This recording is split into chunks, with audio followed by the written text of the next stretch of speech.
They said he showed no remorse, not once. Not when the judge entered. Not when the photos were shown.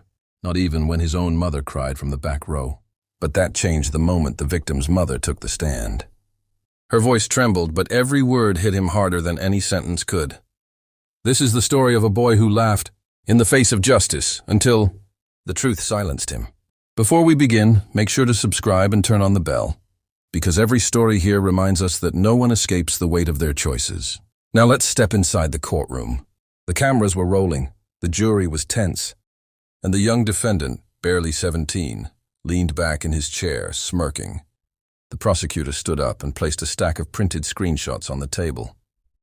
"These," she said, "are from the night of the crime." The judge nodded, signaling her to continue.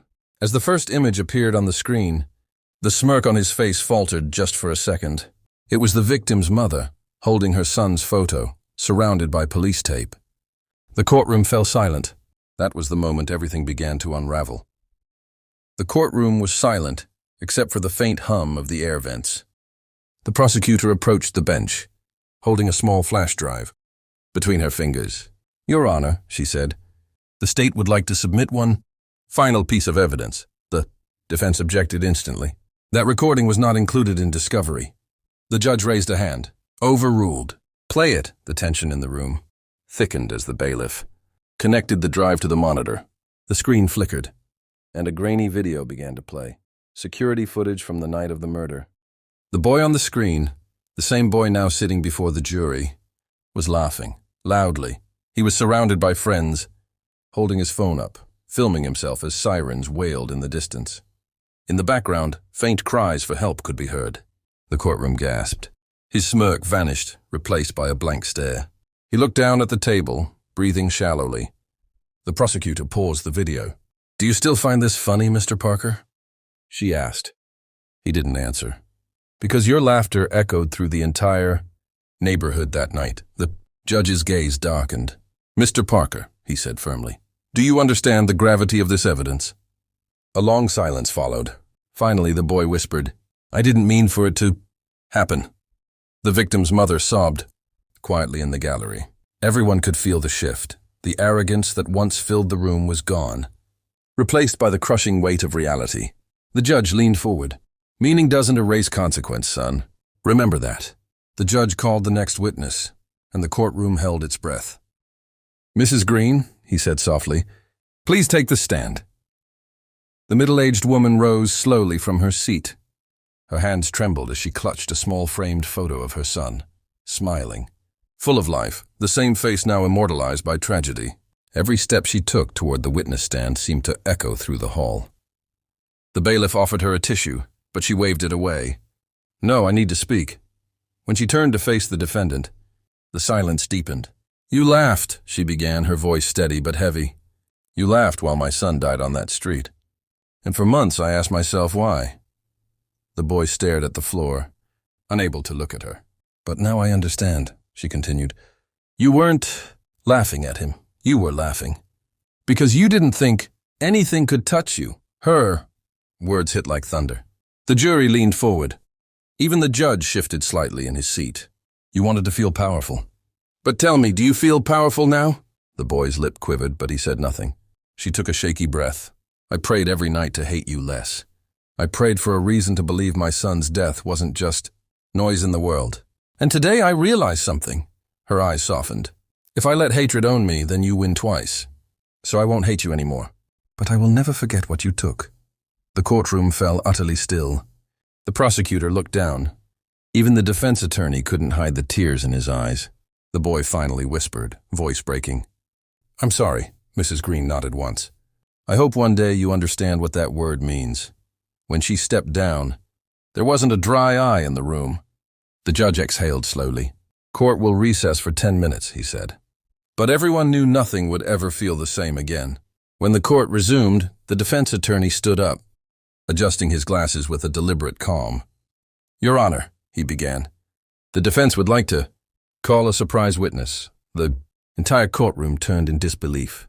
Even the prosecutor's eyes narrowed. "Who?" asked the judge. The defense attorney smiled faintly. "Officer Raymond, the first responder that night." A murmur rippled through the gallery. The bailiff opened the door, and a uniformed officer stepped in, his face tense but composed. He took the stand and swore in. The defense wasted no time. Officer Raymond, in your report, you mentioned finding multiple tire tracks near the scene, correct? Yes, the officer replied. And were those tracks ever analyzed? No, sir. The department deemed them irrelevant. Once a suspect confessed. The attorney nodded slowly, then turned to the judge. Your Honor, those tracks match a second. Vehicle registered to another boy present. That night, one who was never questioned, gasps, echoed through the courtroom. The prosecutor stood instantly. Objection, Your Honor. This is a desperate attempt to shift blame. The defense countered firmly. Desperate or not, it's the truth. The judge raised a hand, silencing both sides. Proceed carefully, he warned.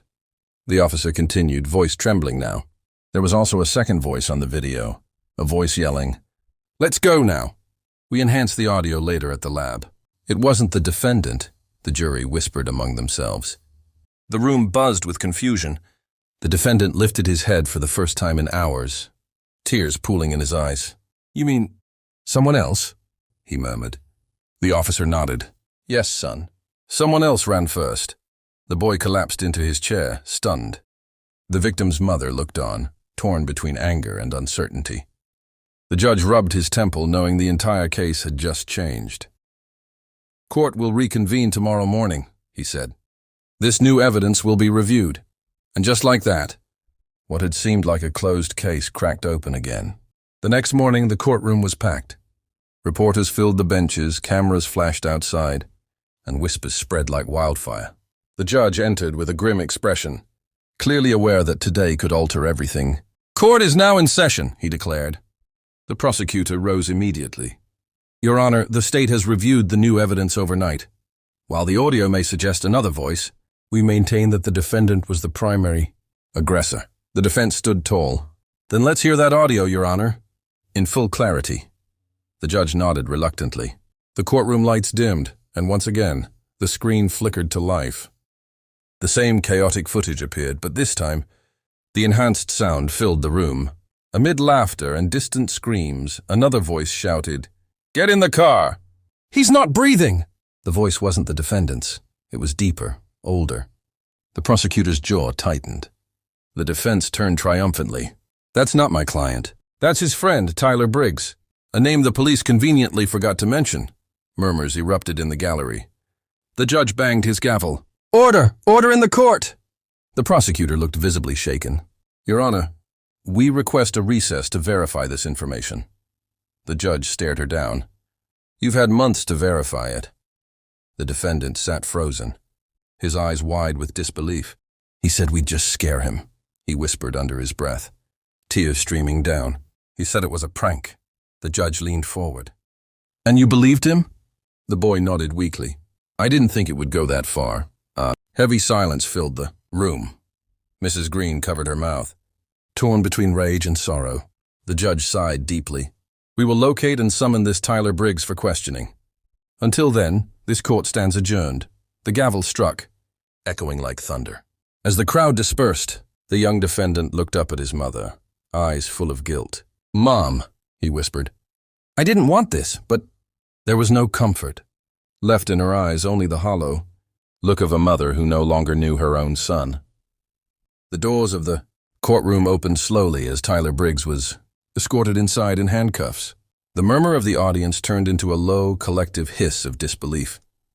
He was taller than expected, older, with a smug expression that seemed carved into his face. The defendant's eyes widened. Tyler, he whispered, his voice trembling. Tyler barely looked at him. When he took the stand, the judge's tone was razor sharp. Mr. Briggs, do you understand the charges being brought against you? Tyler smirked. Yeah, but this is ridiculous. It was an accident. The same words the first boy had said days earlier. But this time, they sounded hollow, rehearsed. The prosecutor stepped forward. Mr. Briggs, you were heard shouting on the recording, "Get in the car!" He's not breathing. Care to explain that? Tyler shrugged. We panicked. We didn't mean to hurt anyone. The defense attorney leaned forward. You didn't mean to? You were the one holding the camera. You were the one taunting the victim while filming. You told my client it was a game. Tyler's eyes narrowed. He didn't have to listen. The room gasped.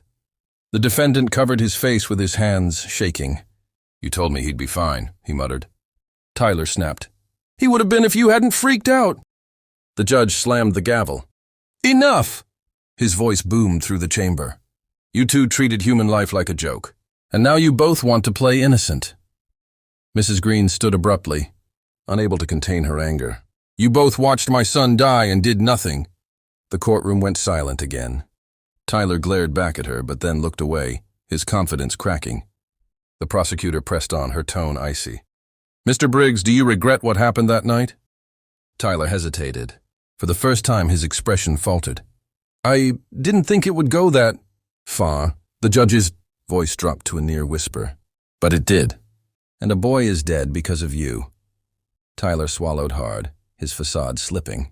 The victim's photo still sat on the judge's desk, staring back like silent judgment.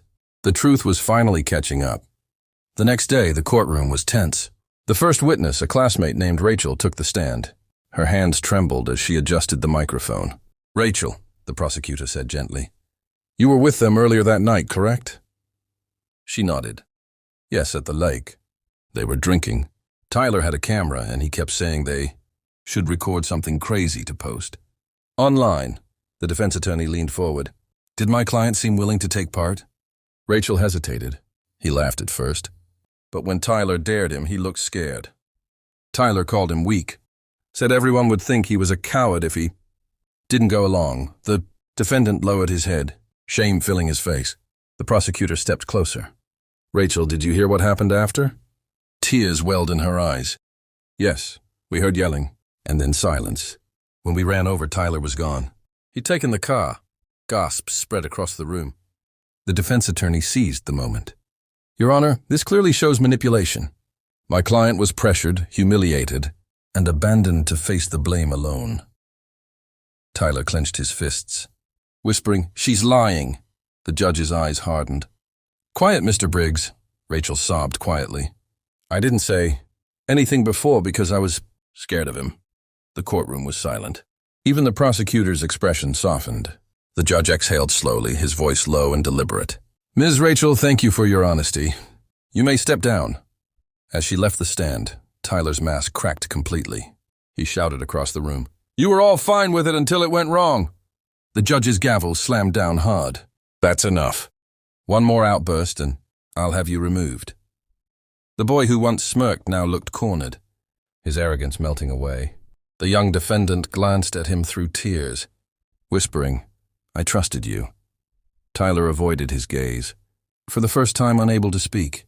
The truth, piece by piece, was turning into a weapon sharper than any knife. Tyler's attorney stood up, buttoning his suit jacket with forced confidence. Your Honor, he began, my client may have exercised poor judgment, but this was not premeditated murder. It was a tragic mistake by two young men who didn't understand the consequences of their actions. The judge raised an eyebrow. A mistake? His voice echoed through the courtroom. You call recording a dying boy for entertainment a mistake? The defense stuttered. He panicked. Everyone did. The prosecutor immediately rose. With all due respect, Your Honor, panic doesn't explain cruelty. This wasn't fear. It was arrogance. She walked toward the jury, her tone sharp. You saw the footage. You heard the laughter. You saw how they mocked their victim even as he begged for help. She turned to Tyler, her voice cold as steel. That wasn't panic. That was pleasure. Tyler's composure shattered.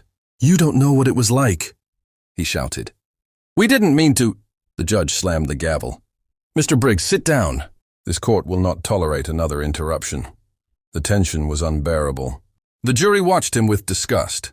The young defendant looked like he was shrinking into his chair, tears running freely down his cheeks. I'm sorry, he whispered again and again. But the words felt too small now, too late. The prosecutor turned to the judge. Your Honor, the state rests. The defense attorney hesitated, but finally sat down defeated. The judge sighed deeply. Then we will proceed to closing. Statements tomorrow. The gavel came down with a heavy thud. As everyone began to leave, Mrs. Green approached the railing and spoke softly, not with anger this time, but with grief. You both had choices. My son didn't.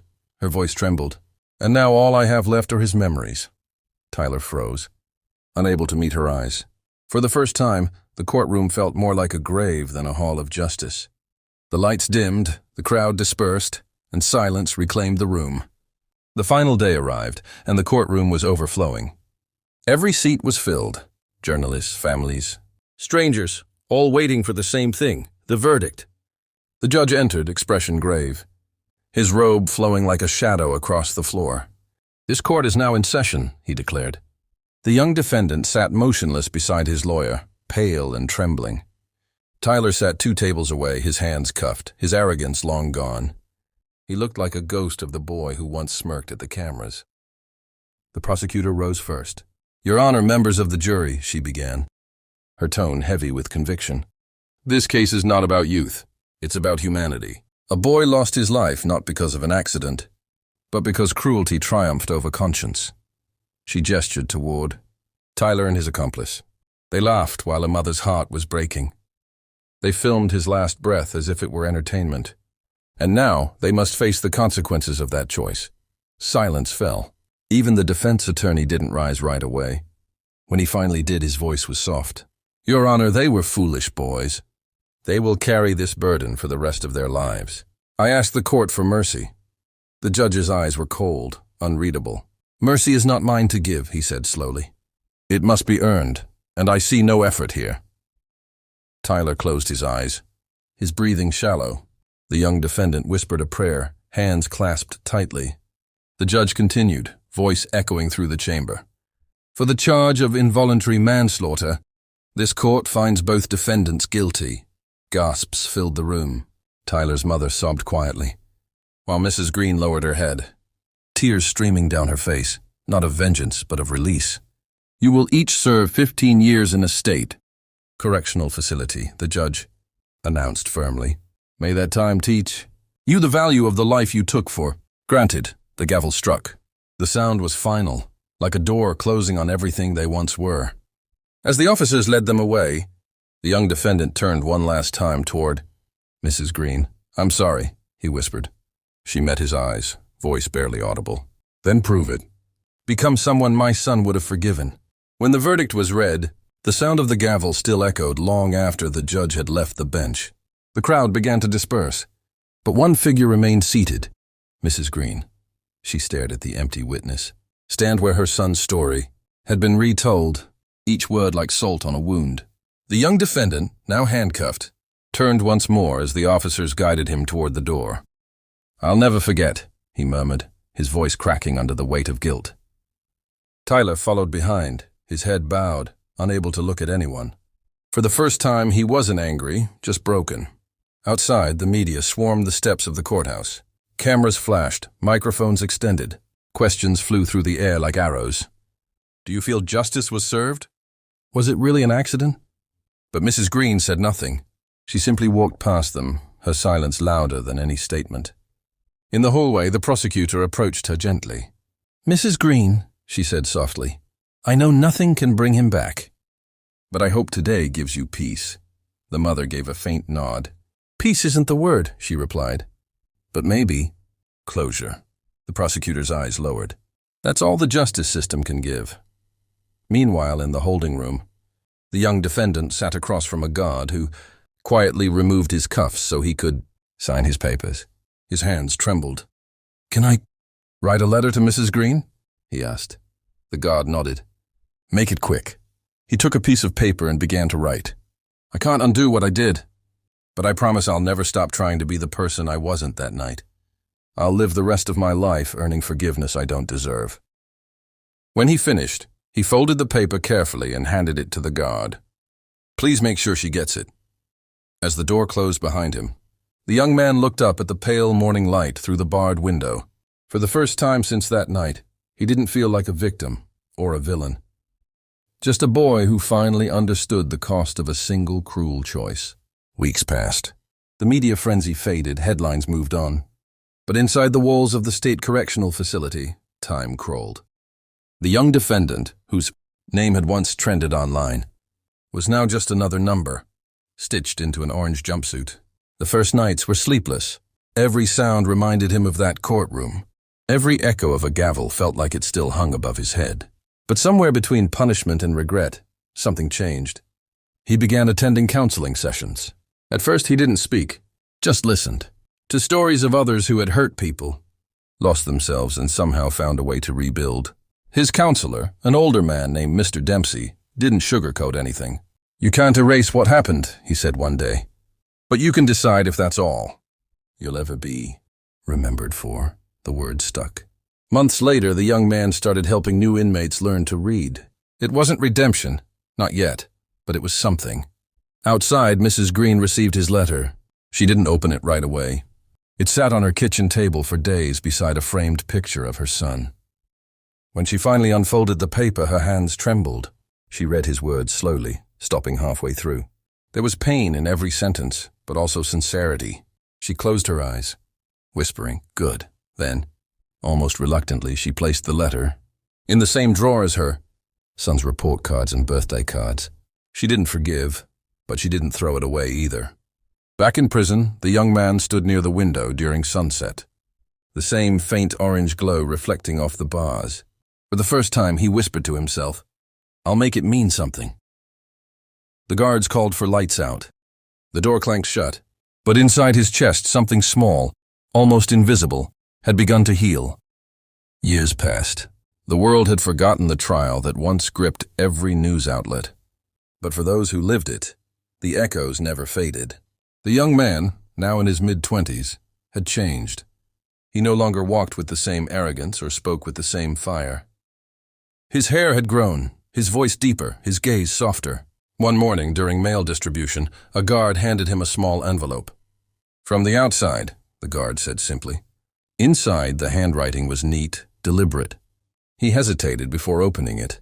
The first line made his breath catch. "You said you'd make it mean something.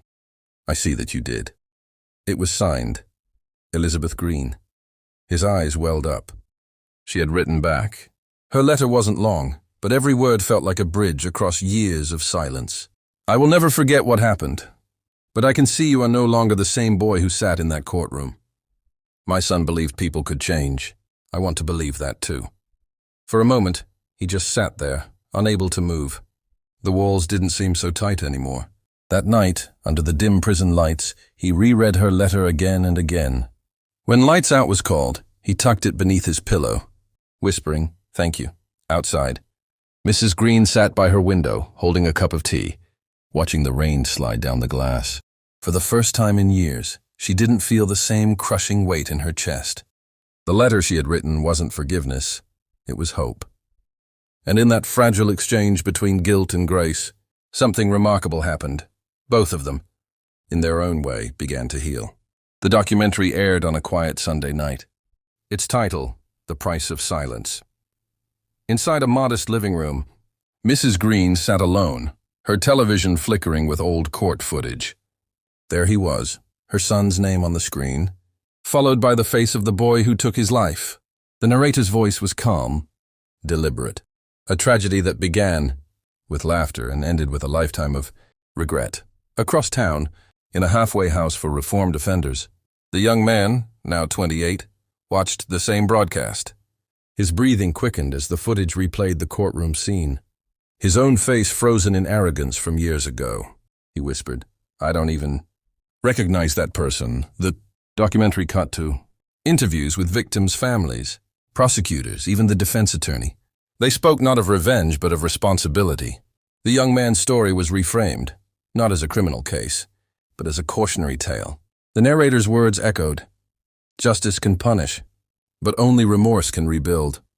Tears welled in his eyes as he listened. Then something unexpected happened. The screen showed a handwritten note, dated last year. It was his letter to Mrs. Green. The camera zoomed in on her voiceover, reading it aloud. "I can't undo what I did, but I'll spend every day trying to make it mean something." Her voice cracked. "He kept his word," she said softly. The camera panned to a small community center. On the wall hung a sign, "The Green Foundation for Youth Rehabilitation." Beneath it, volunteers helped troubled teens find jobs, mentors, and direction. One of them, the young man, smiled faintly as he taught a boy how to fill out a job application. The documentary ended with a simple line on screen. Some stories don't end with justice. They begin with it. And in that silence after the credits rolled, 2 lives once destroyed by tragedy finally found peace. If you've stayed with this story until the end, take a deep breath, because what we just witnessed wasn't only about crime or punishment. It was about change, about what happens when tragedy forces people to see beyond anger and into humanity. Stories like this remind us that justice is more than a verdict. It's the courage to grow from what broke us. If this story moved you, leave a comment below. Tell us, do you believe people can truly change? Your thoughts might inspire the next story. And if you haven't already, make sure to subscribe for more powerful real-life court stories like this one. Thank you for watching.